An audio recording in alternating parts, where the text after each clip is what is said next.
शांति।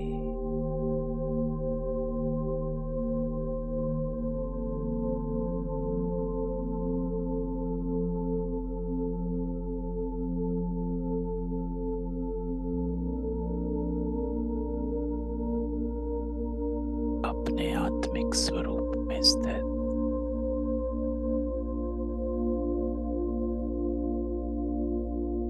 आत्म अभिमानी हो बैठना है।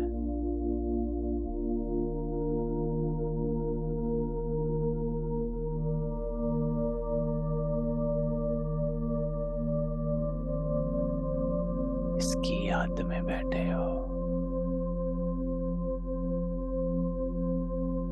किसके सामने?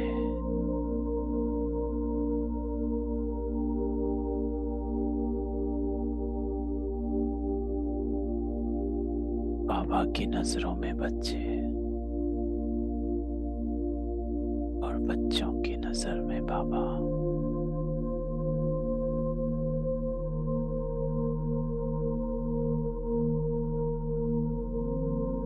मन बुद्धि समेत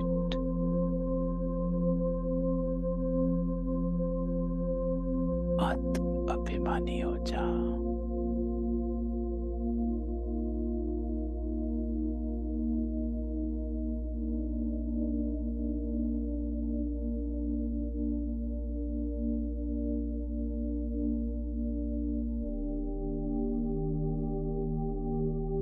रूहानी बाबा हम रूहों से ही बात करता, हम रूहों को ही देखता।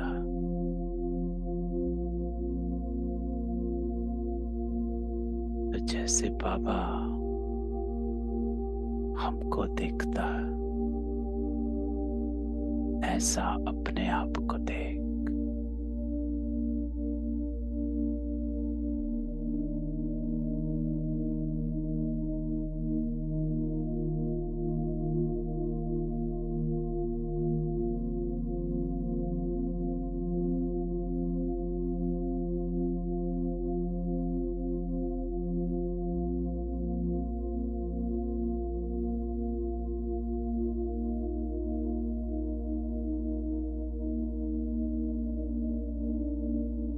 अपने आप को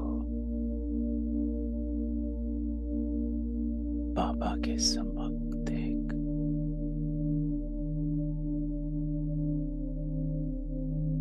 वो बाबा हम आत्माओं का आह्वान करता है।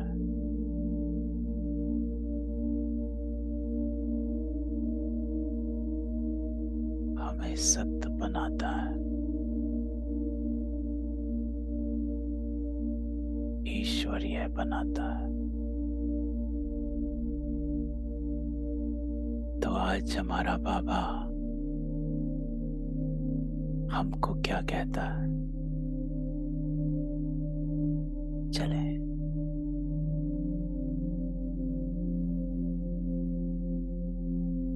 यहाँ की यही छोड़, मन बुद्धि समेत सब बातों से परे हो। चले बाबा के सामने। आज हमारा बाबा हमें क्या कहता है? ओम शांति।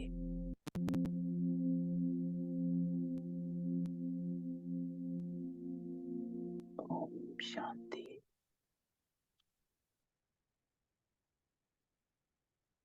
23 जनवरी 2023। पापा कहता है, मीठे बच्चे, मीठे बच्चे। पहले 2 शब्दों में बाबा हमको आत्मिकता की ओर खींचता है। वो कहता है, मेरे बने हो तो मीठे ही हो।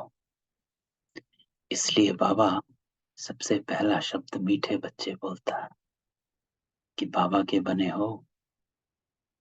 बाबा कहता है पवित्रता बिना भारत स्वर्ग बन नहीं सकता। तुम्हें श्रीमत है कि घर गृहस्थ में रहते पवित्र बनो, दोनों तरफ तोड़ निभाओ। तो आज पहली लाइन में बाबा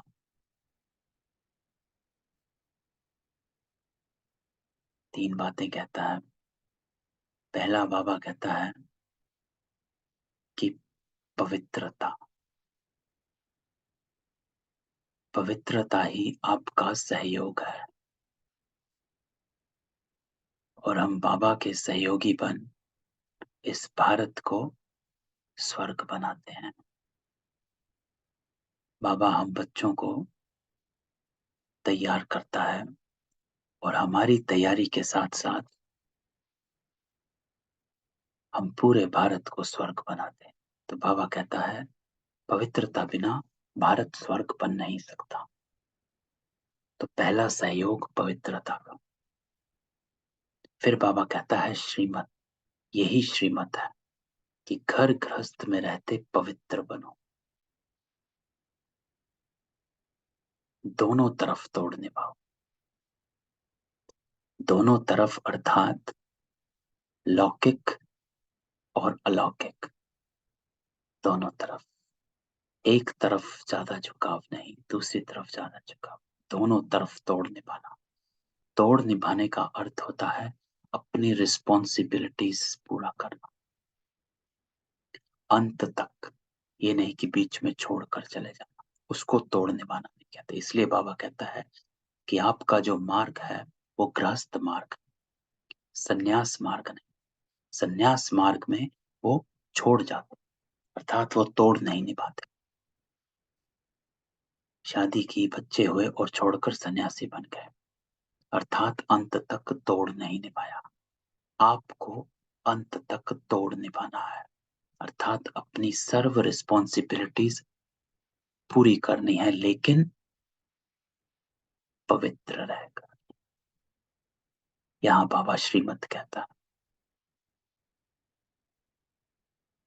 कमल फूल, बाबा एक एग्जांपल देता है, कमल पुष्प समान। तो कमल फूल की दो क्वालिटीज, एक डिटैचमेंट, दूसरा प्योरिटी। कि एक तो वो उपराम रहता है, कीचड़ में रहता है, लेकिन अलग रहता है।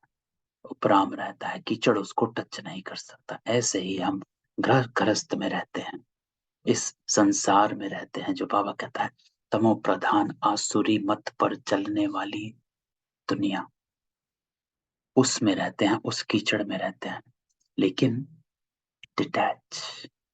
वो कीचड़ हमको टच नहीं कर सकता, अपवित्र नहीं कर सकता, आसुरी नहीं बना सकता। तो बाबा कहता है दोनों तरफ तोड़ निभाओ, अपनी रिस्पॉन्सिबिलिटीज, कर्तव्य जो है पूरा करना। कहीं से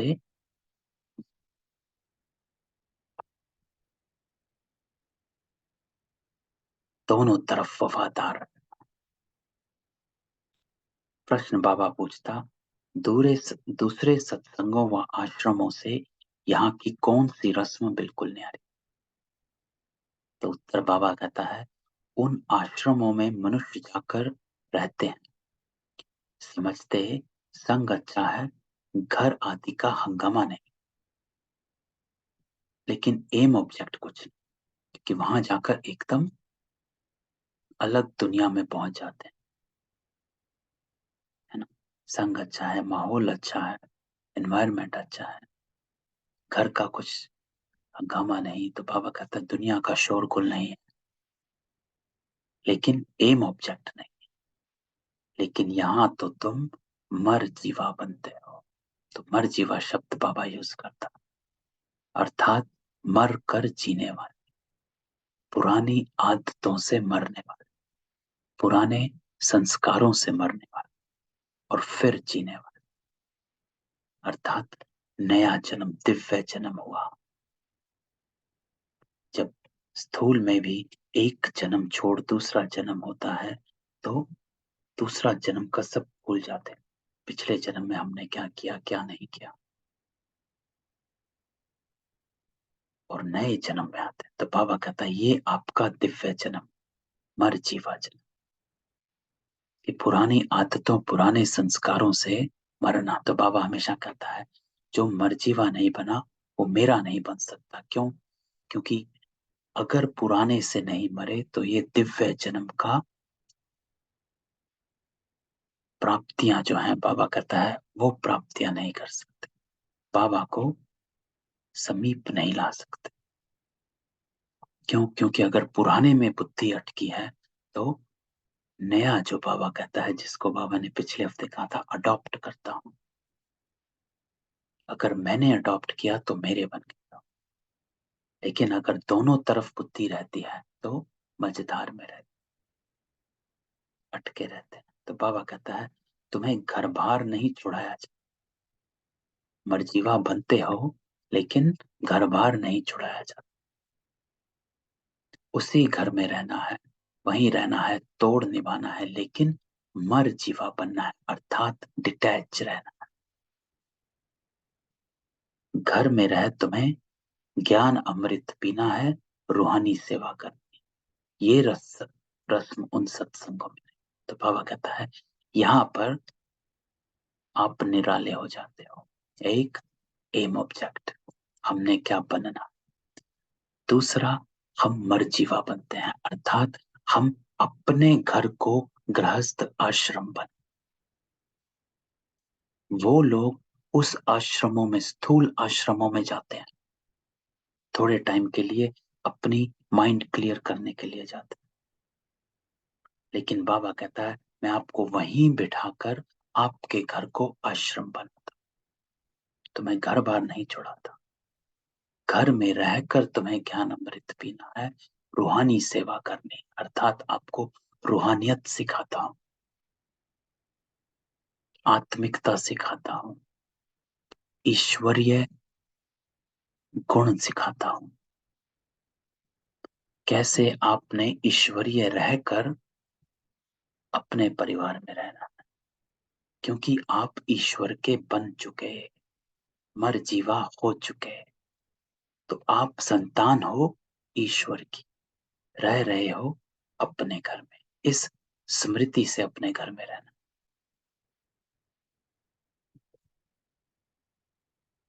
ओम शांति। बाबा बैठ बच्चों को समझाते, क्योंकि बच्चे जानते हैं कि यहाँ बाप ही समझाते, इसलिए घड़ी घड़ी शिव भगवानुवाच कहना भी अच्छा नहीं लगता है ना। बाबा कहता है यहाँ तो है ही शिव भगवानुवाच, अब बार बार उसको क्यों कहना है? वो तो तब कहें जब बीच बीच में ना हो। बाबा कहता है यहाँ तो समझाते ही बाबा है, तो बाबा हमारी बुद्धि खिंचवाता है कि कौन पढ़ा रहा। शिव बाबा हम बच्चों को सामने बिठा हम आपको ज्ञान देता है, हमारी बुद्धि को टच करता है, हमें आत्मिक रस में लेकर जाता है, आत्मिक स्मृतियों में लेकर जाता है, रूहानियत में लेकर जाता है। बाबा कहता है वो गीता सुनाने वाले कहेंगे श्री कृष्ण भगवान वाच, वह तो होकर गए, कहते हैं श्री कृष्ण ने गीता सुनाई थी, राजयोग सिखाया।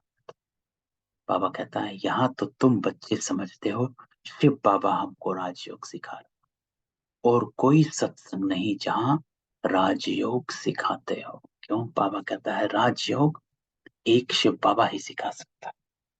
क्यों सिर्फ शिव बाबा सिखा सकता है? क्योंकि ये वो योग है, बाबा कहता है, जिससे राज की प्राप्ति होती है दुनिया में। बाबा कहता है कोई भी ऐसा योग नहीं जो आपको राज्य दिलाए, ये योग आपको राज्य अधिकारी बनाता है, स्वराज्य अधिकारी बनाता है, और फिर विश्व अधिकारी बनाता है।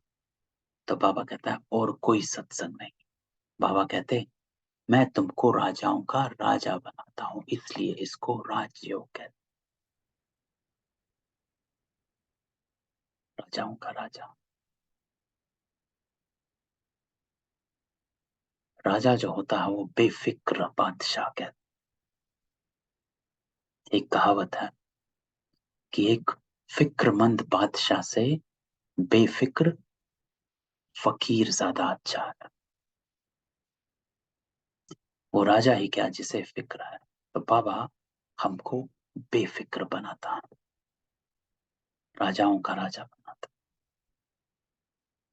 बेफिक्र कैसे बनाता बाबा? ज्ञान की रोशनी देकर। जो बाबा ने कल कहा, ज्ञान स्वरूप बनना, योग का प्रयोग करना। तीन बातें बाबा कहता है, संस्कार परिवर्तन, प्रकृति जीत, विकार विकर्मा जीत, विकारों पर जीत। ये तीन बातें बाबा हमसे करवाता है। तो अगर बाबा कहता है इस राजयोग का प्रयोग करते हो तो आप अपने संस्कारों को श्रेष्ठ बनाते हो। दूसरा, आप प्रकृति जीत बनते हो। प्रकृति जीत अर्थात ये शरीर प्रकृति है, बीमारियां, इस पर जीत पाते हो। साधनों के वश नहीं। बाबा कहता है साधना साधनों को आधार बना देती है, तो राजाओं का राजा बनता है। बाबा कहता है वो तो सिर्फ कहेंगे श्री कृष्ण भगवान वाच मन मना भावा। कब कहा था? तो कहते हैं 5,000 वर्ष पहले, व कोई कहते क्राइस्ट से 3,000 वर्ष पहले। 2,000 वर्ष नहीं कहते, क्योंकि एक वर्ष जो बीच में है उसमें इस्लामी बौद्धि आए हैं। तो ये तो बाबा ने कल्प वृक्ष का ज्ञान दिया हुआ है कि क्राइस्ट कब आया, इस्लामी बौद्धि कब आए। 2,000 वर्ष पहले क्राइस्ट, 2,500 पहले इस्लामी बौद्धि। तो बाबा कहता है 1,000 वर्ष जो बीच में है उसमें बदलाव, इसलिए 2,000 वर्ष नहीं कहते, क्राइस्ट से 3,000 वर्ष पहले कहते। तो क्राइस्ट से 3,000 वर्ष पहले सतयुग सिद्ध हो जाता। हम कहते आज से 5,000 वर्ष पहले गीता सुनाने वाला भगवान और आकर देवी देवता धर्म स्थापन किया था। तो बाबा कहता है अब 5,000 वर्ष बाद फिर से उनको आना पड़े। ये है 5,000 वर्ष का चक्र। तो बाबा आज सृष्टि चक्र को याद करता है और हमें याद दिलाता है। बच्चे जानते हैं कि यह बाप इस द्वारा समझा रहे कि दुनिया में तो अनेक प्रकार के सत्संग है जहां मनुष्य जाते हैं। कई सत्संग है, कोई आश्रमों में जाकर रहते भी हैं तो उसको ऐसे नहीं कहेंगे कि मात पिता पास जाए जन्म लिया व उनसे कोई वर्षा मिलता नहीं। तो अब बाबा भेंट करता है इस ज्ञान की और उन सत्संगों की, इस सत्संग की और उस सत्संग की। बाबा कहता है इस सत्संग में आप माता पिता के बनते हो, उस सत्संग में आप जाकर रहते हैं, लेकिन कुछ वर्षा लेकर नहीं आते। सिर्फ वह संग अच्छा समझते हैं, वहां घर आदि का कोई हंगामा नहीं, बाकी एम ऑब्जेक्ट तो कुछ भी नहीं। बाबा कहता है यहाँ तो तुम कहते हो हम मात पिता के पास आए, अपना समझ कर आते हैं, बाबा का हक से जाते हैं कि हमारे बाबा का घर है। कहीं भी जाते हैं, किसी भी सेंटर में भी जाते हैं तो यही कहते हैं हम अपने बाबा के घर आते हैं, सेंटर में नहीं, बाबा के घर आए। ये है तुम्हारा मर जीवा जन्म। तो बाबा कहता है कि यहाँ पर डिफरेंस क्या है। यहाँ पर तुम जब यहाँ के बनते हो तो मर जीवा जन्म लेते हो, अर्थात पुराने जन्म से मर गए और ये आपका दिव्य अलौकिक जन्म हुआ। जिसको 21वां जन्म कहा जाता है। इसलिए बाबा कहता है 21 जन्मों की प्रारब्ध है, कि ऐसे ही नहीं बाबा के बनते हैं, कोई कोइंसिडेंस नहीं है। बाबा कहता है आप अपने मन से बाबा के नहीं बने हो, क्योंकि ये ड्रामा में नूत था। बाबा कहते हैं इसलिए आप यहाँ बने हो। और क्यों था ड्रामा में नूत, ये भी इंपॉर्टेंट है, क्योंकि आपने इसको नूंद किया।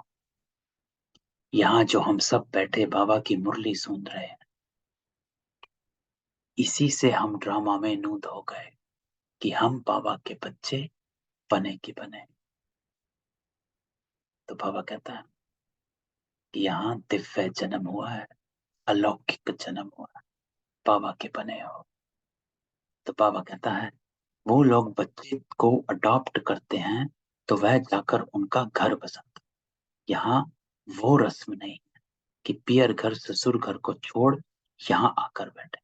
तो बाबा स्थूल बच्चों की अडॉप्ट उससे भेंट करता है कि जब कोई स्थूल बच्चे को आश्रम से अडॉप्ट किया जाता है, असाइलम से अडॉप्ट किया जाता है, तो वो अपने माँ बाप के घर जाकर रहते हैं ना, जिन्होंने अडॉप्ट किया। लेकिन बाबा कहता है यहाँ अडॉप्ट तो करते हैं, लेकिन सब कुछ छोड़कर यहाँ आकर नहीं बैठते, ये हो नहीं सकता। यहाँ तो गृहस्थ में रहते कमल फूल समान, इसको कहते हैं अडॉप्शन। कि हम बाबा के मर जीवा जन्म के मुख वंशावली बच्चे, कि हम रहते अपने अपने घरों में हैं, लेकिन धारणा स्वरूप रहते हैं, है ना। ये भी एक ज्ञान स्वरूप है, ये भी एक प्रयोग है, ज्ञान स्वरूप आत्मा का प्रयोग, कि हम अपने घर में रहकर बाबा का श्रीमत की पालना करते हैं। कमल फूल समान रहना, तो बाबा कहता है कमल फूल के समान डिटैच और प्योर, कि कोई भी इस संसार रूपी कीचड़ हमें टच ना कर सके, अर्थात हम किसी प्रभाव में ना आए। कीचड़ टच करना अर्थात प्रभाव में ना आना, ना किसी के झुकाव में आना, ना किसी के लगाव में आना, ना किसी के आकर्षण में आना। ये चार चीजों से परे रहना कहा जाता है डिटैचमेंट को। तो बाबा कहता है कि कुमारी है वहां कोई भी है, उनको कहा जाता है घर में रह रोज ज्ञान अमृत पीने आओ, है ना। ये है कि ज्ञान घृत, क्यों अमृत पीने आना, क्योंकि ये घृत है हमारी आत्मा रूपी देह में। जितना हम ज्ञान घृत डालते हैं उतना हमारी आत्मा सारे दिन जागती ज्योत रहती है। जागती ज्योत रहना अर्थात अवेयरनेस रहती है, कनेक्टेड रहते हैं। एक मुरली की एक लाइन भी याद आ गई, एक शब्द भी याद आ गया, तुरंत हमको बाबा से कनेक्ट कर देता है। आज सुबह मुरली में सुना क्या था, तुरंत जागती ज्योत अर्थात अवेयरनेस। तो मुरली जो बाबा कहता है वो हमारी आत्मा में घृत डालती है, जिससे हमारी ज्योत शक्तिशाली भी होती है और लंबे टाइम तक चलती भी है। जैसे स्थूल दिए में जितना तेल घी डालेंगे उतना देर ज्यादा रोशनी देता है और देर तक चलता है। तो ऐसे ही जब हम मुरली को पक्का अपने अंदर धारण कर कर स्वीकार करते हैं, जिसको बाबा कहता है सिर्फ सुनना नहीं, महसूस करो, अनुभव करो, समझो कि मेरा बाबा मुझको कहता है, अपना बनाया। इसी को पालना कहता है बाबा, कि मैं आपकी परमात्मा पालना के पात्र बच्चे। तो बाबा कहता है रोज ज्ञान अमृत पीने आओ, नॉलेज समझकर सिर्फ औरों को समझाओ, सुनना सुनाना नहीं। समझना, समझना अर्थात स्वीकारना। एक होती है अवेयरनेस, एक होती है एक्सेप्टेंस। कि मुझे बाबा ने जो कहा मैंने एक्सेप्ट किया, और जब मेरी बुद्धि ने एक्सेप्ट किया तो मैं उसी अनुसार चलता हूं। जैसे किसी बच्चे को कहा जाता है, माँ कहती है कि चॉकलेट नहीं खाना है, दांत खराब होता है। वो बच्चा एक्सेप्ट कर लेता है, तो कोई भी उसको चॉकलेट देता है तुरंत मना। क्यों? बुद्धि में समझ लिया कि इससे मेरे दांत खराब होंगे, तो कहता है नहीं, मुझे नहीं खाना। माँ ने मना किया है, क्यों? दांत खराब होता है।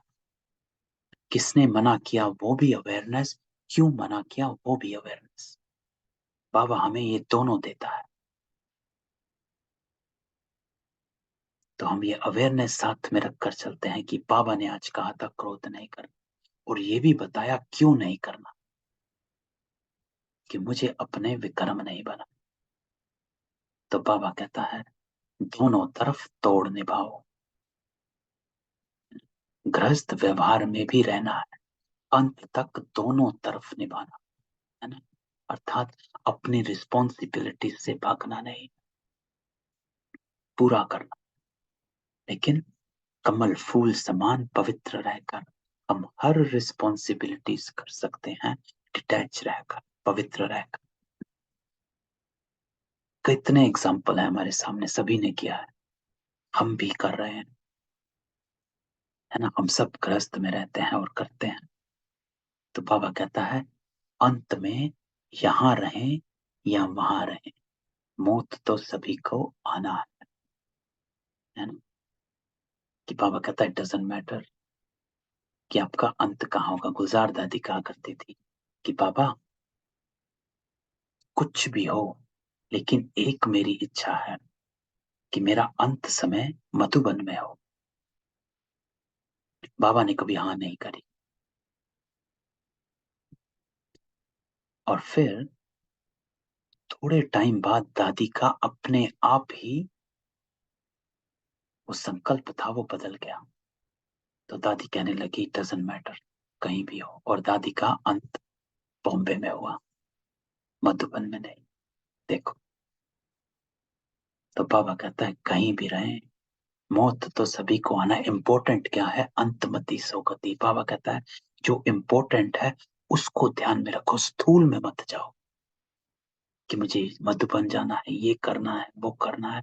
बाबा कहता है कहीं भी रहो, लेकिन धारणाओं पर चलो, श्रीमत पर चलो।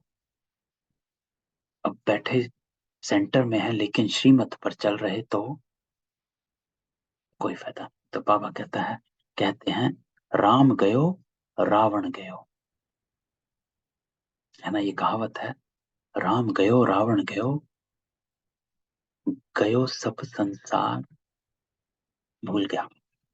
कुछ तो कहावत थी, राम गयो रावण गयो। तो बाबा कहता है तो ऐसे नहीं कि सभी को यहाँ आकर रहना है ना। तो बाबा हमेशा क्लियर करता है कि अपनी बुद्धि से कनेक्ट करना है, इस स्थूल में मत जाओ, स्थूल शरीर में नहीं जाना, स्थूल स्थानों में नहीं जाना है। इसलिए बाबा कहता है ये नहीं कि बाबा का कमरा हो तभी मेडिटेशन होगा। जो कल बाबा ने कहा था, साधन साधना का आधार ना बन जाए।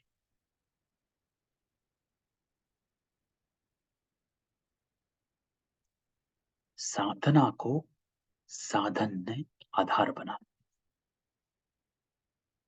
तो हम साधनों के आधार से अपनी साधना ना करें कि अरे ये नहीं है, ये चार चीजें नहीं है तो मेरा योग नहीं लग सकता। इसको हमने आधार बना लिया, अर्थात हमारी साधना जो है साधन पर आधारित है कि ये होना चाहिए, सॉन्ग होने चाहिए, म्यूजिक होना चाहिए, यूट्यूब होना चाहिए, लाइट। बाबा कहते हैं कल को ना लाइट होगी ना इंटरनेट होगा, फिर क्या होगा? आप वेट करोगे लाइट आने की, यहां आपकी तो अंतमति हो गई। आप लाइट का आह्वान करोगे कि बाबा का आह्वान करोगे? तो आधार नहीं बनाना।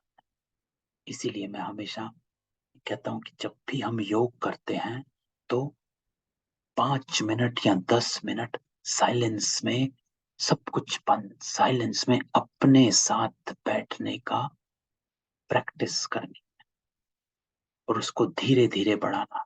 10 मिनट, 15 मिनट, 20 मिनट। ये मेरा अपना अनुभव है। पहले मैं भी कमेंट्री, म्यूजिक, ये वो सब छोड़ दिया।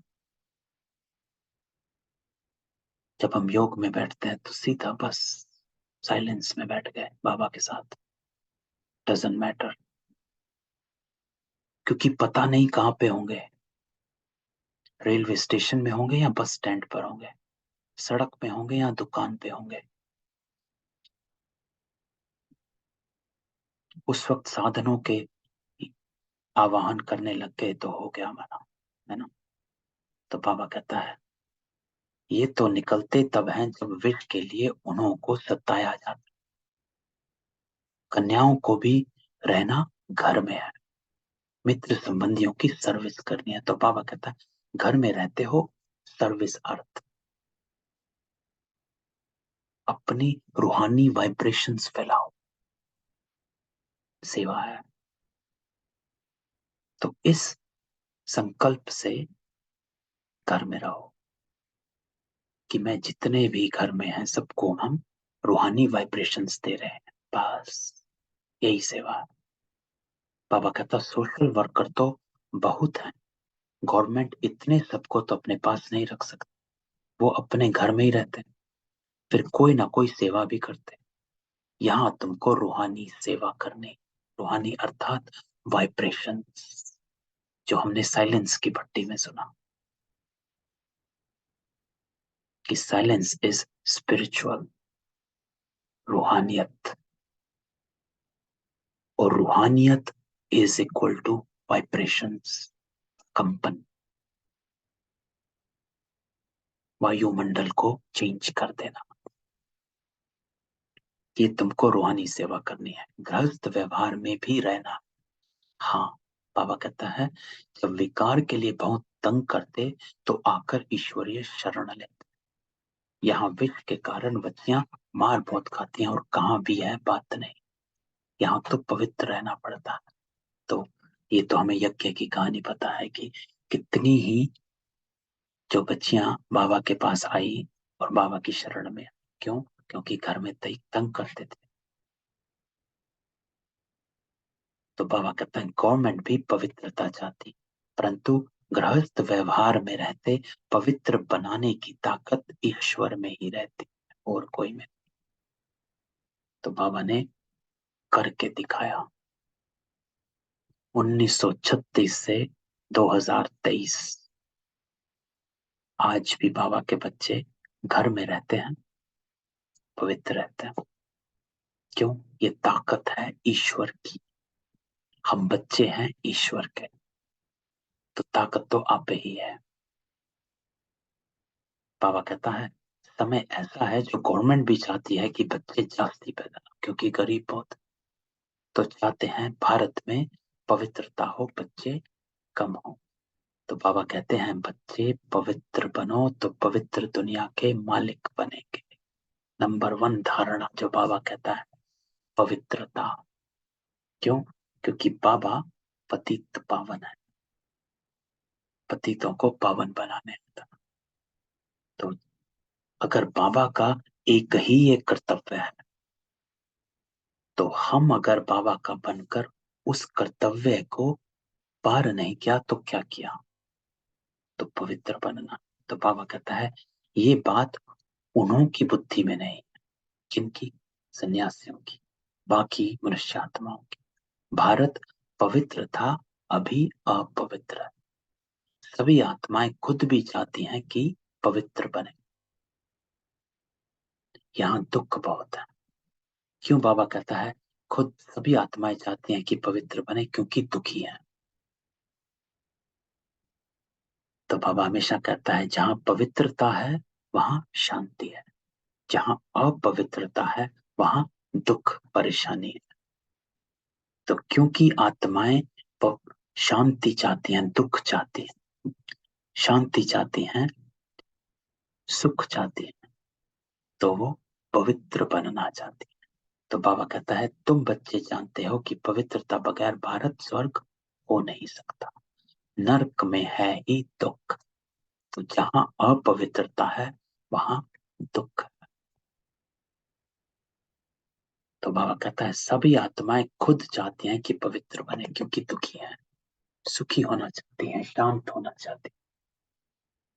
और बाबा कहता है पवित्रता सुख शांति की जननी है। बिना पवित्रता के आप न सुख और न शांत, दोनों नहीं हो सकते। तो बाबा कहता है अब नर्क तो और कोई चीज नहीं, यही है। जैसे गरुड़ पुराण में दिखाते वैतरणी नदी, जिसमें मनुष्य गोते खाते हैं, है ना। तो गरुड़ पुराण में लिखा विशैली नदी है, बिच्छू होते हैं, ये होता है वो होता है, स्थूल डाल दिया गया। गरुड़ पुराण अगर पढ़ो तो उसमें सब स्थूल में लिखा हुआ है कि ऐसे ऐसे होता है, गर्म कढ़ाइयों में डाला जाता है, तेलों में डाला जाता है, ये किया जाता है, वो किया जाता है।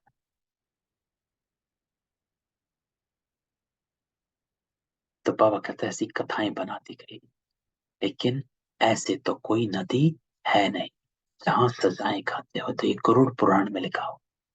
गरुड़ पुराण का पाठ किया जाता है जब कोई आत्मा शरीर छोड़ती है।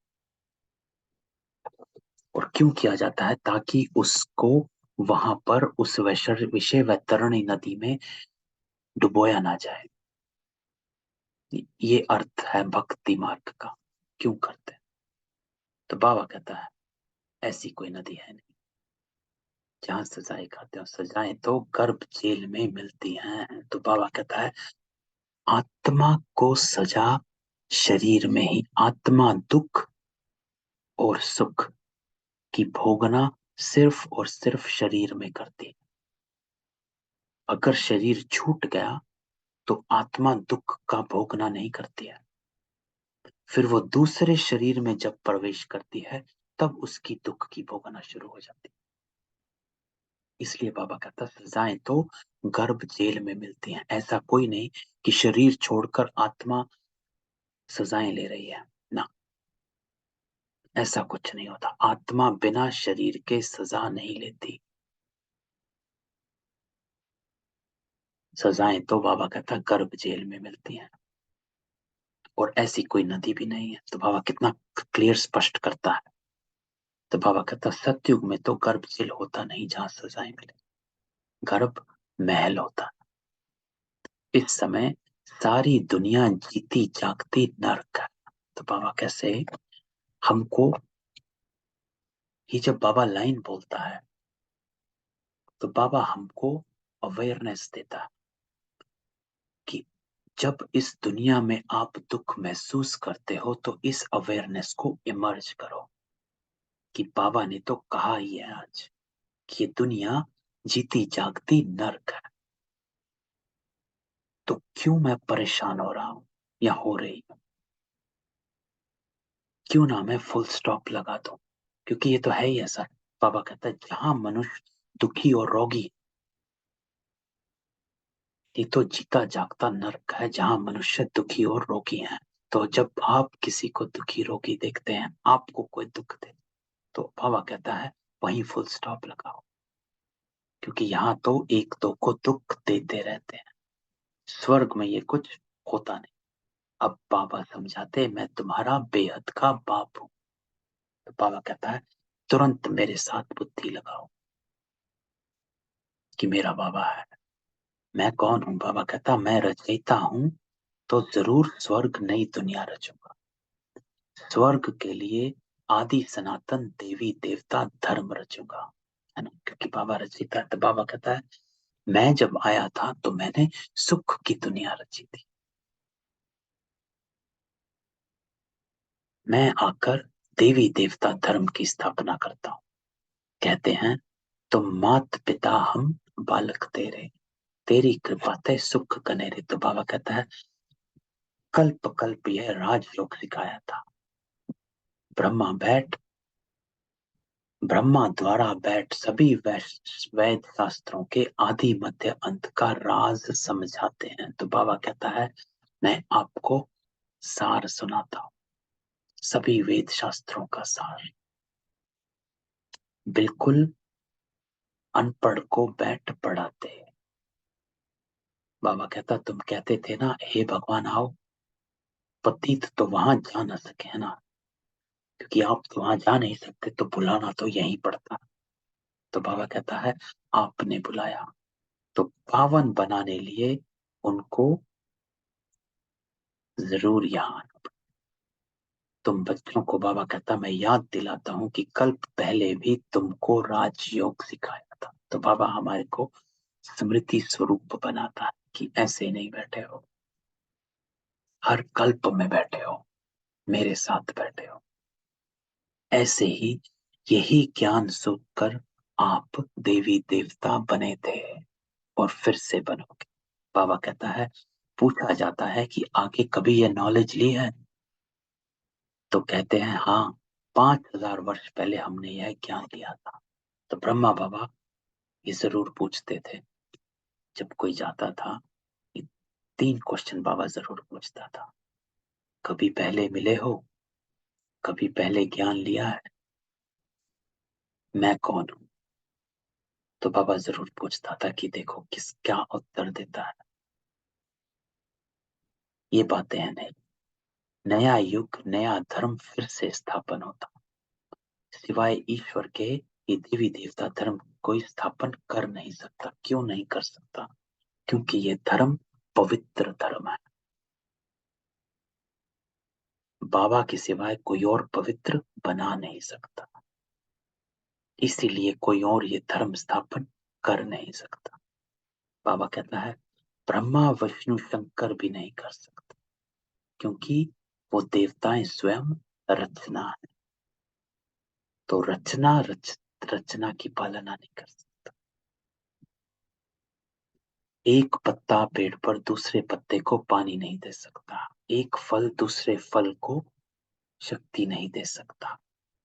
पानी जड़ से ही मिलता है, बीज से ही मिलता है। अगर आपने पत्ते को पानी देना है तो आपको जड़ों को पानी देना होगा। तो बाबा कहता है ये देवताएं रचना है, तो ये क्या रचेंगे? ये तो आप रचना है, ये तो आप पत्ते हैं, ये कैसे कल्प वृक्ष बना सकते हैं? इसलिए बाबा कहता है मैं इस मनुष्य सृष्टि का बीज रूप रचयिता हूं।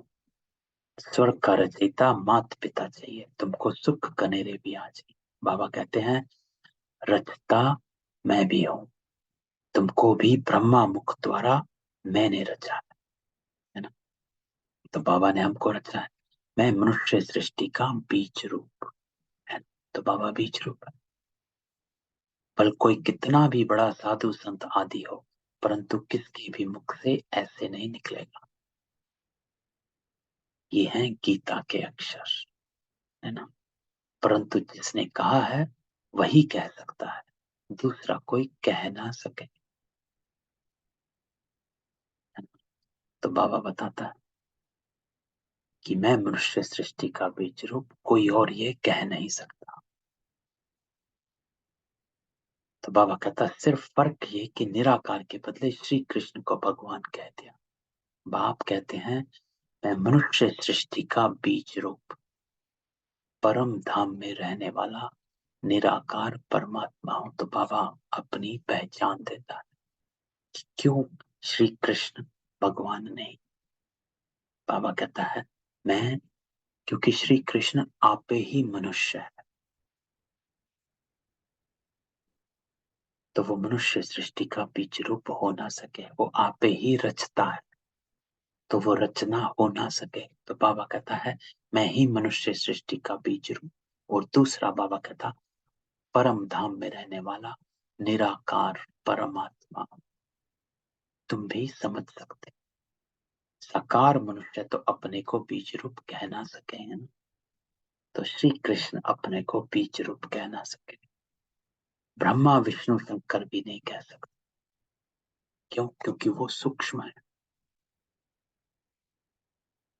रचता है, तो जो रचता है वो बीज रूप हो नहीं सकता, पत्ते हैं। तो बाबा कहता है ये तो जानते हैं कि सबको रचने वाला शिव बाबा, मैं दैवी धर्म की स्थापना कर रहा हूं, ऐसे कहने की भी कोई में ताकत नहीं।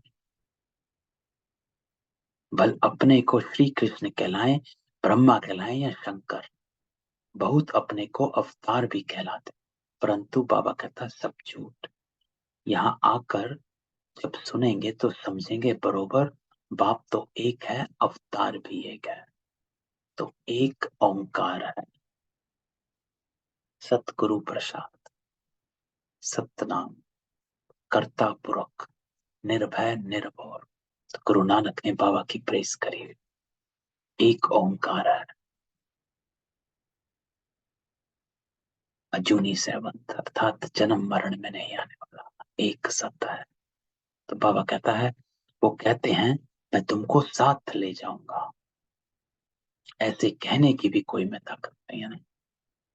तो बाबा कहते कोई है जो आपको परम धाम में साथ लेकर जा सके? नहीं। 5000 वर्ष पहले भी गीता के भगवान शिव बाबा ने कहा था, जिसने ही आदि सनातन धर्म की स्थापना की थी, वही अब फिर कह रहे हैं। गाया हुआ भी है, मच्छरों सदृश आत्माएं गई, है ना, गीता में लिखा हुआ, मच्छरों सदृश आत्माएं गई, सभी एक साथ गई। तो बाबा गाइड बन सभी को आए, लिबरेट करते हैं। किससे? बाबा लिबरेट करता है, हमको दुखों से छुड़ाता है, गाइड बनता है। गाइड अर्थात हमें मार्ग बताता है, रास्ता दिखाता है कि क्या करना है क्या नहीं करना, राइट रास्ता क्या है, रॉन्ग क्या है। तो गाइड बनता है, तो हम उस गाइड को कितना यूज करते हैं। तो बाबा कहता है अब कलयुग का अंत, उसके बाद सत्युग आना, तो जरूर आकर पवित्र बनाए, पवित्र दुनिया में ले जाएगा। तो बाबा कहता है समय कौन सा चल रहा है, उस पर अटेंशन, कि सत्युग आना, पवित्र बनाए, पवित्र दुनिया में ले जाएगा। गीता में बाबा कहता कुछ ना कुछ अक्षर है। बाबा हमेशा कहता है जो स्थूल गीता है उसमें आटे में नमक समान सत्य है, थोड़ा थोड़ा सत्य है, बाकी कथाएं बना दी गई हैं। दुर्योधन, ये नाम, कथाएं, कहानियां बहुत बना दी हैं, लेकिन कुछ सत्य। तो बाबा कहता है समझते हैं इस धर्म के लिए शास्त्र तो चाहिए ना, तो गीता शास्त्र बैठ बनाया। तो बाबा ने पिछले हफ्ते भी बताया कि हिंदू धर्म का शास्त्र गीता बताया गया। हर धर्म का, जो पिछले हफ्ते बाबा ने बताया था, हर धर्म का एक शास्त्र है, बाइबल, कुरान, हर धर्म का एक शास्त्र है, ग्रंथ सा है। तो बाबा कहता है हिंदू धर्म का शास्त्र इसलिए गीता शास्त्र बैठ बनाया, सर्व शास्त्रमय शिरोमणि, नंबर 1 माता, परंतु नाम बदल दिया, है ना। तो ये गीता शास्त्र लिखा गया। बाप जो इस समय एक्ट करते हैं वो थोड़े ही द्वापर में लिखे, गीता फिर भी वही निकलेगी, ड्रामा में यही गीता नुदी हुई। जैसे बाप फिर से मनुष्य को देवता बनाते हैं, वैसे ही बाबा कहता है शास्त्र भी बाद में फिर से ऐसे ही लिखे जाएंगे। तो ये गीता भी आप हम में से किसी ने लिखी, क्योंकि ज्ञान थोड़ा थोड़ा बुद्धि में इमर्ज, इतना रहा उतना डाल दिया। बाकी क्योंकि उस वक्त जब द्वापर में थे तो बुद्धि जो है उसी में भटकी हुई थी, स्थूलों में। इसीलिए चित्र बनाने शुरू हो गए, देवी देवताओं के चित्र बनने शुरू हो गए, ये बनना शुरू हो गया, मंदिर बनने शुरू हो गए। तो गीता में भी कहानियां बना के पूरी की पूरी महाभारत लिख डाली, और उसमें जितना स्मृति रही उतनी स्मृति इस ज्ञान की भी डाल दी गई, है ना। तो बाबा कहता है सत्युग में कोई शास्त्र नहीं होगा, बाबा सारे चक्र का राज बैठ समझाते। तुम समझते हो हमने यह 84 जन्मों का चक्र पूरा किया, तो बाबा ये वो आत्माएं हैं जो यहाँ बैठी हैं, जो ऑलराउंड पार्टधारी हैं। आदि सनातन देवी देवता धर्म वाले ही मैक्सिमम 84 जन्म लेते, तो हम ही वो हैं। तो जब बाबा 84 जन्मों की बात करता है तो बाबा स्मृति दिलाता है कि आप सतयुग में आए थे, इसको याद करो। बाकी मनुष्यों की तो बाद में वृद्धि होती, वो थोड़े इतने जन्म ले। बाबा इस ब्रह्मा मुख से बैठ समझाता। बाबा कहता है ये जो दादा है जिसका हमने तन लोन लिया, वो भी अपने जन्मों को नहीं जानते थे, है ना? तो ऐसे ही बाबा कहता है आप भी अपने जन्मों को नहीं जानते हो। अपने को थोड़ा मत समझो, साधारण मत समझो।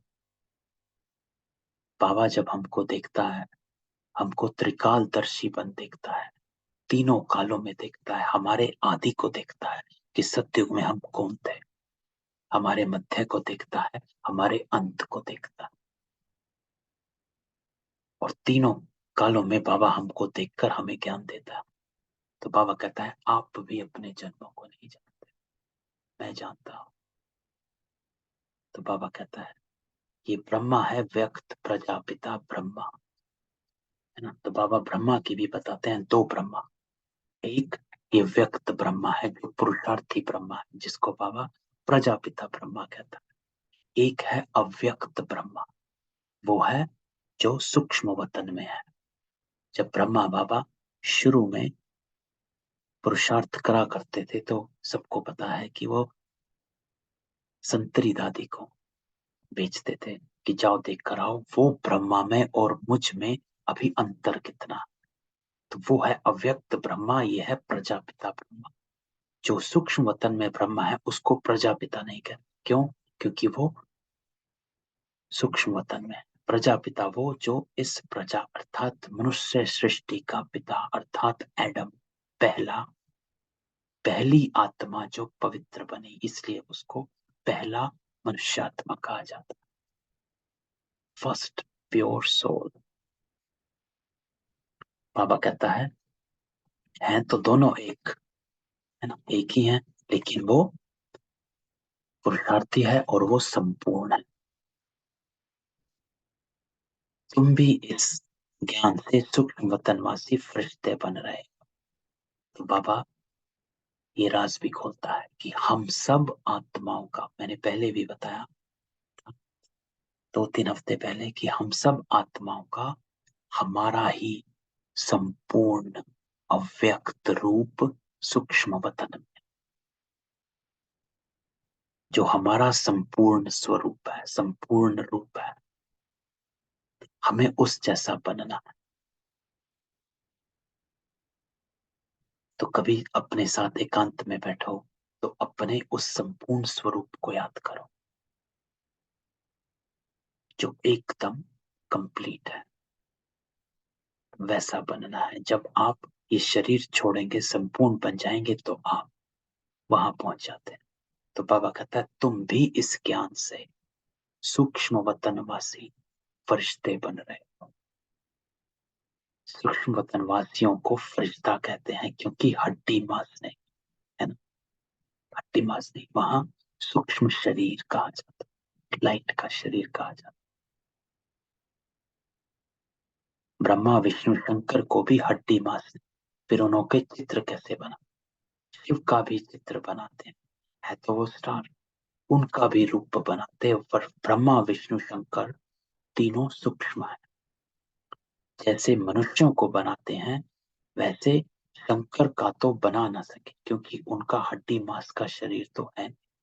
हम तो समझाने लिए ऐसे स्थूल बनाते हैं, परंतु तुम भी देखते हो कि वो सूक्ष्म है। तो बाबा क्लियर करता है कि समझाने के लिए 3 रूप बनाए गए, लेकिन ये तीनों सूक्ष्म है।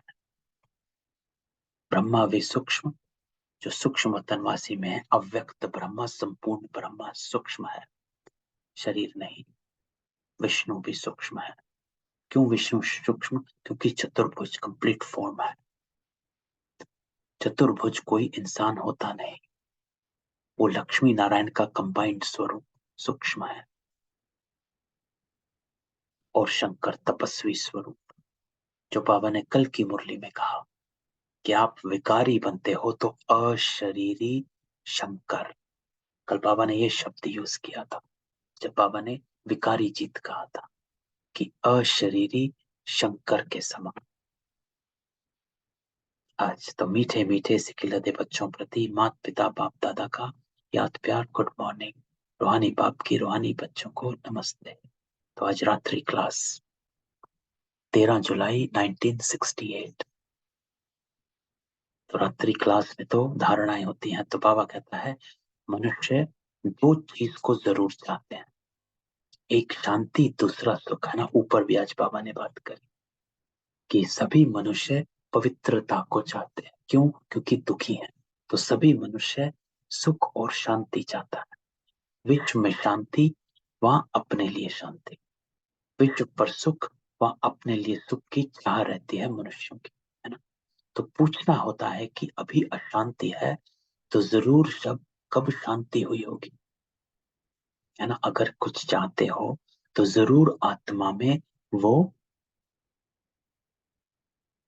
सूक्ष्म में, वो आत्मा में है, वो अनुभव छुपा हुआ है, इसीलिए उस अनुभव को याद करता है। परंतु वो कब कैसे होती है, अशांत क्यों हुई, ये कोई को पता ही नहीं, क्योंकि घोर अंधियारे में। तो बाबा कहता है तुम शांति और सुख के लिए सबको बहुत अच्छा रास्ता बताते, तो सुनकर उन्हें खुशी होती है, लेकिन जब सुनते हैं पावन भी बनना है तो ठंडे पड़ जाते हैं। तो बाबा हमेशा ही कहता है अगर कभी अशांत होते हो, दुखी होते हो, तो तुरंत एक चेकिंग करो अपने, कौन सी अपवित्रता मेरे मन में, बुद्धि में अटकी हुई है, कहां पर मैं अटक गया, कौन सा मैलापन है, या तो किसी के अभिमान, अपमान या फीलिंग, कहीं ना कहीं दुखी हुए पड़े हैं। तो कोई ना कोई अपवित्रता है। तो बाबा कहता है ये विकार है सभी का दुश्मन और फिर सभी का प्यारा है, इसको छोड़ने में हृदय विदीर्ण होता है, नाम भी है विष। फिर भी बाबा कहता छोड़ते नहीं। तुम कितना माथा मारते हो फिर भी हार खा लेते हैं। तो सारी पवित्रता की ही बात है ना। आज मुरली बाबा ने ऊपर भी पवित्रता की चलाई कि घर गृहस्थ में रहते पवित्र रहना। बाबा कहता है इनमें बहुत फेल होते हैं। कोई कन्या को देखा तो आकर्षण होती है, क्रोध व लोभ व मोह की आकर्षण नहीं होती, काम महाशत्रु, इन पर जीत पाना महावीर का काम। तो बाबा कहता है देह अभिमान के बाद पहले काम ही आता है। तो सबसे पहले देह अभिमान, क्योंकि ये अवेयरनेस कि मेल है कि फीमेल है, तो सबसे पहले देह अभिमान। तो बाबा कहता है इस भान को भूलना पहले, कि जब हम मेल फीमेल के उसमें आ जाते हैं तो बाबा कहता है दूसरा फिर काम ही आता। तो इन पर जीत पानी, जो पवित्र हैं उनके आगे अपवित्र कामी मनुष्य नमन करते, कहते हैं हम विकारी, आप निर्विकारी। ऐसे नहीं कहते हम क्रोधी लोग, सारी बात विकार की है। शादी करते विकार के लिए, ये फुरना रहता माँ बाप। बाबा कहता है बड़े हों तो पैसे भी देंगे, विकार में भी जाए, विकार में ना जाए तो झगड़ा मच जाए। तुम बच्चों को समझाना होता है कि ये देवताएं संपूर्ण निर्विकारी थे, तुम्हारे पास एम ऑब्जेक्ट सा। तो बाबा कहता है आपके पास आपका एम ऑब्जेक्ट है कि हम क्या बन रहे हैं, क्यों हमें विकार में नहीं जाना। बाबा कहता है एक ही लाइन है, क्योंकि मैं देवता बन रहा हूं, बस। देवता संपूर्ण निर्विकारी थे। तो अगर मेरा एम ऑब्जेक्ट है, अगर मैं देवता बन रहा तो मैं विकार में जा ना सकूं, बस। एक ही लाइन बाबा कहता है सामने रख कि मैं देवता बन रहा हूं, अगर देवता बन रहा हूं तो विकार नहीं जा सकते। तो बाबा कहता है नर से नारायण, राजाओं का भी राजा चित्र सामने। इसको सत्संग नहीं कहा जाता। बाबा कहता है ये पाठशाला है। सच्चा सत्संग सच्चे बाप के साथ तब हो जब सम्मुख राजयोग सिखावे, सत्य का संग चाहिए। तो बाबा कहता है कितने सत्य के संग में रहते हो, सारा दिन अपने संग को नोट करो। और संग बाबा कहता है सिर्फ स्थूल संग नहीं, मनुष्यों का संग नहीं, लेकिन आपका बुद्धि का संग किसके साथ। जो बाबा कहता है see no evil, talk no evil, hear no evil, read no evil. तो क्या देखते हो, क्या सुनते हो, क्या देखते हो, क्या पढ़ते हो, इस पर अटेंशन। तो बाबा कहता है वही गीता का ज्ञान देते हैं, अर्थात राजयोग सिखाते हैं। बाबा कोई गीता सुनाते नहीं। मनुष्य समझते हैं नाम है गीता पाठशाला तो जाकर गीता सुने, इतनी कशिश होती है। बाबा कहता है लेकिन ये सच्ची गीता पाठशाला, जहां 1 सेकंड में सदगति, हेल्थ, वेल्थ और हैप्पीनेस मिलती है। कैसे?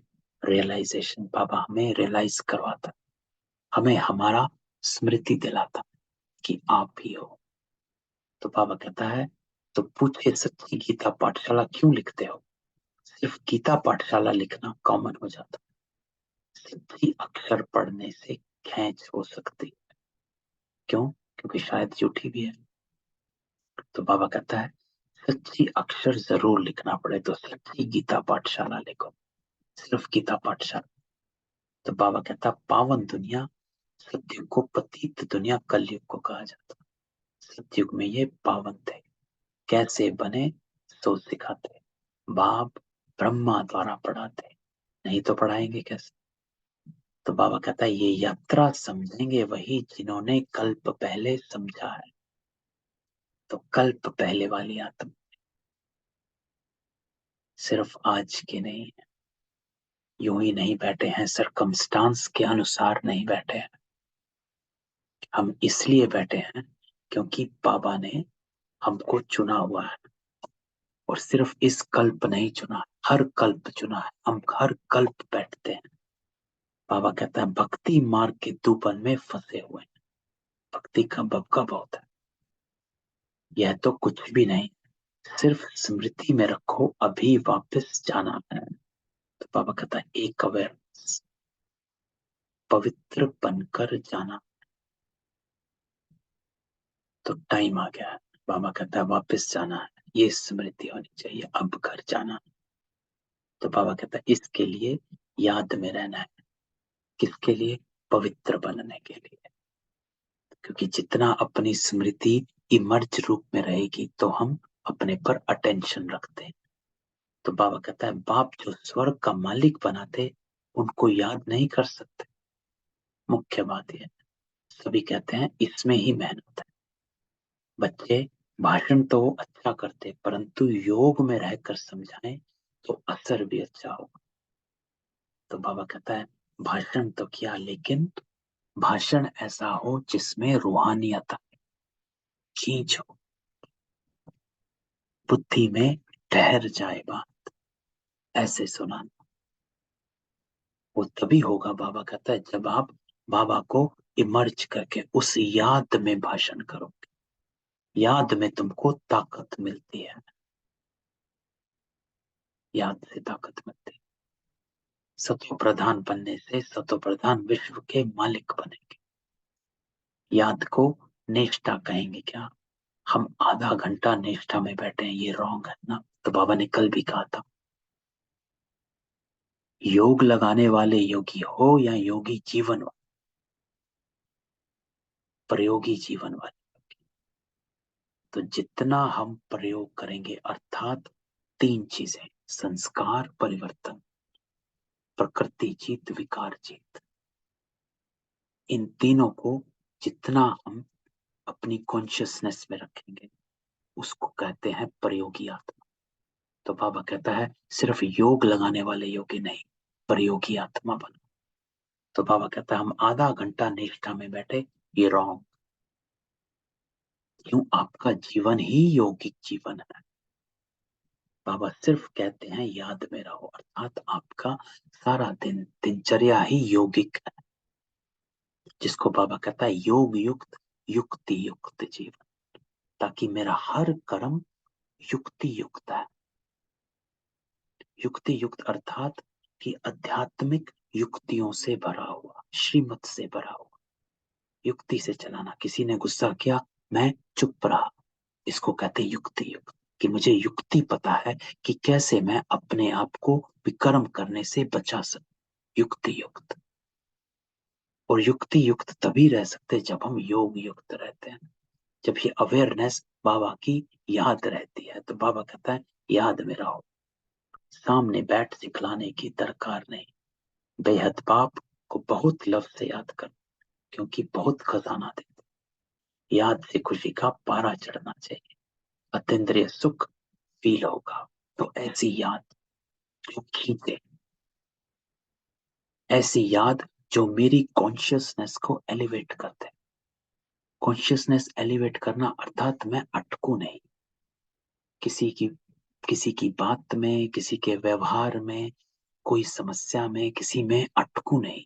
अपने को डिटैच करो, फिर फैसला करो। बाबा कहते हैं तुम्हारी ये लाइफ बहुत वैल्यूएबल है, इनको तंदुरुस्त रखना। जितना जिएंगे उतना खजाना लेंगे, और खजाना पूरा तब मिलेगा जबकि हम सतो प्रधान बन जाएंगे। तो बाबा जैसे कहता है कि तीव्र पुरुषार्थी बनो, पूरा खजाना लेना, मुरली में भी बल होगा, है ना, ज्ञान घृत डालना, ताकि हम सारा दिन जागती ज्योत बने रहें, बुझे नहीं, भटके नहीं, लेकिन जगते रहें। तलवार में जोहर होता है ना, तुम्हारे में भी याद का जोहर पड़े, तब तलवार दिखी हो। तो इसी को बाबा कहता है याद का जोहर, कि जितना हम योग में बैठते हैं उतना तलवार तीखी होती है। तीखी तलवार से क्या होता है, कुछ भी कट जाता है। तो बाबा कहता है जितनी तलवार तीखी उतनी जल्दी आपके विक्रम विनाश अर्थात विक्रम को काटते हो। तो जितना योग में रहते हैं, ज्ञान क्या करना है वो पता है, लेकिन उसको करने की जो ताकत है वो योग से मिलती है ना। तो ज्ञान में इतना जोहर नहीं है ना, ज्ञान में इतना जोहर नहीं, क्या करना है वो है, लेकिन वो हिम्मत नहीं, इसलिए किसको असर नहीं होता। फिर उनके कल्याण के लिए बाबा को आना है ना। तो जब तक बाबा को मिक्स नहीं करेंगे, जब तक याद साथ में नहीं लाएंगे, तब तक तलवार तीखी नहीं होगी, तो संस्कार परिवर्तन नहीं होता है। तो बाबा कहता है जब तुम याद में जोहर भरेंगे तो फिर विद्वान आचार्य आदि को अच्छा दिल लगेगा। इसलिए बाबा कहते हैं चार्ट रखो। कई कहते हैं बाबा को बहुत याद करते हैं परंतु मुख नहीं खुलता। तो बाबा कहता है तुम याद में रहो तो विक्रम विनाश होंगे। अच्छा बच्चों को गुड नाइट।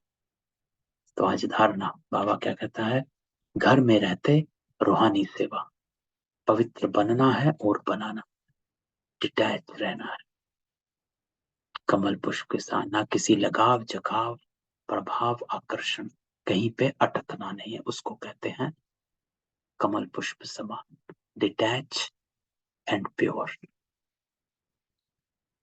दूसरा बाबा कहता है जीते जागते नरक, आज बाबा ने कहा है ये दुनिया जीता जागता नरक है, यहाँ सब दुखी हैं, एक दूसरे को दुख देते हैं। इसमें रहते हुए भी बेहद के बाप से स्वर्ग का वर्षा रहना यही, लेकिन वर्षा बाबा से लेना है। कैसे, उसकी बाबा ने आज युक्ति दी, ज्ञान का जोहर, ज्ञान तलवार और याद का जोहर भरना, किसी को भी दुख नहीं देना। वरदान तो बाबा कहता है अपनी सर्व विशेषताओं को कार्य में लगाकर उनका विस्तार करने वाले सिद्धि स्वरूप बाबा। तो आज बाबा हमको वरदान देता है सिद्धि स्वरूप बन जाओ, सिद्धि अर्थात सफल हो जाना, सिद्ध हो जाना। उसके लिए बाबा कहते अपनी सर्व विशेषताओं को कार्य में लगाओ। बाबा हमेशा कहता है कि जितनी अपनी विशेषताओं को यूज करते हो उतना वो विशेषताएं और आगे बढ़ती हैं, और बाबा आपकी विशेषताओं को प्रयोग में लाता है, बाबा उनको यूज करता है। तो बाबा कहता है जितना जितना अपनी विशेषताओं को मनसा सेवा, वाणी या कर्म की सेवा में लगाएंगे तो वही विशेषता विस्तार को पाती जाएगी, है ना। जितना यूज करोगे, थोड़ी सी भी विशेषता है, एक कदम बाबा कहता है बढ़ाओ, मैं 1000 कदम बढ़ाऊंगा।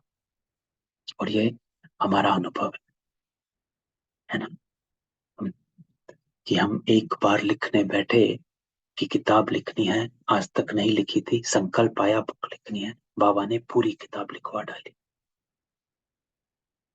तो विशेषता विस्तार को पाती जाएगी। सेवा में लगाओ। सेवा में लगाना अर्थात एक बीज से अनेक फल प्रकट करना, एक कदम। तो इस श्रेष्ठ जीवन में जो जन्म सिद्ध अधिकार के रूप में विशेषताएं मिली हैं, उनको सिर्फ बीज रूप में नहीं रखो, सेवा की धरनी में डालो, तो फल स्वरूप अर्थात सिद्धि स्वरूप का अनुभव करेंगे। अर्थात सिर्फ अपने में मत रखो, बीज रूप में नहीं रखो, अर्थात सिर्फ अपने में मत रखो, उसको यूज करो।